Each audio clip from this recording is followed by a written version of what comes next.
sa sama nga encyclopedia, no, catholic.com mga kaigsunan.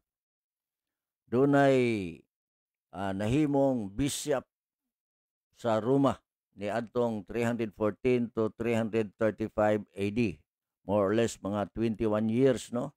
Kini si Sylvester the First, no. Ingon dinhi mga kaigsunan, natawo ni siya sa unknown di ay mga kaigsunan iyang pagkatao sa December 31, 35 ni siya namatay, no. Date of birth unknown. Dayon, ang death niya is December 31, 335. According to Libor Pontificalis Educisni 1170, he was the son of a Roman named Rufinus. The legendary Vita Beati Silvestri calls his mother Justa. So ato ani mabasa, naisumpay niini https://www.catholic.com/encyclopedia/pope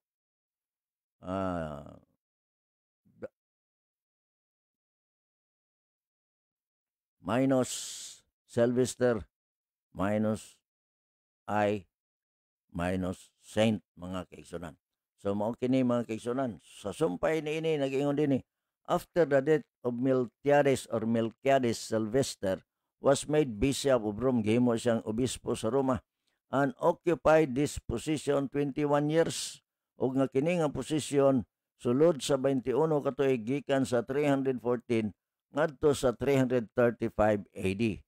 This was the era of Constantine the Great, when the public position of the church so greatly improved. Sa samang website mga kaigsunan, no? So, kung imong tan-awon mga kaigsunan, dinhi mga kaigsunan human sa kamatayon ni Melquiades si Sylvester nahimo nga obispo sa Roma og nag-okupar niini nga posisyon sa kawhaan og usa or 21 years. Kini ang panahon ni Constantine nga bantugan. So Constantine the Great sa dihang ang publikong posisyon simbahan miuswag pag-ayo. Padayon no nato kini nga bahin nagaingon dinhi sa ato ang sa screen inyo kini mabasa. A change which must certainly have been very noticeable at Rome, no? So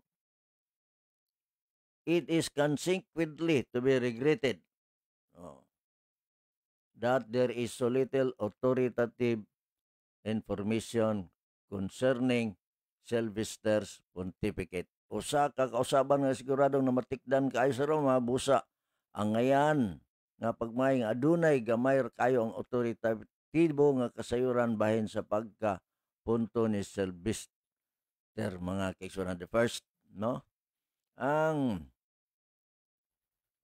kini manggod nga panahon niya, mao po niya ang panahon nga si Constantine maoy nag-head sa church mga kaigsunan.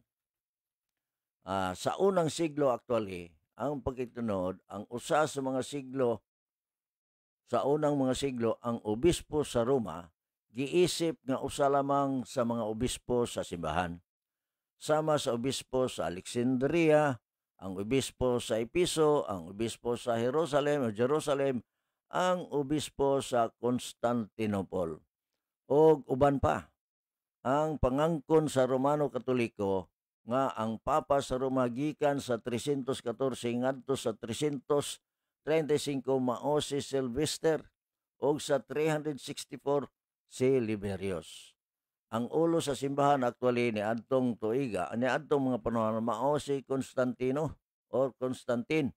Kinsa may pataas sa maong otoridad ngadto sa iyang kuglingon ug kinsa nag-umol sa simbahan sunod sa modelo nga Romanhong imperyo sa dakong sukod mga kaigsunan. Dinhi mga kaigsunan kung imong tan-awon pag-ayo, no? Kini nga panahon mga kaigsunan. Actually, ang Bishop of Rome usa ra na mga kaigsunan apan ni abot ang panahon nga gusto silang mo dominar mga kaigsunan, no? parehas re siya sa obispo sa Alexandria, obispo sa Episo, no? Obispo sa Jerusalem o sa Constantinople, makigsunan. Now,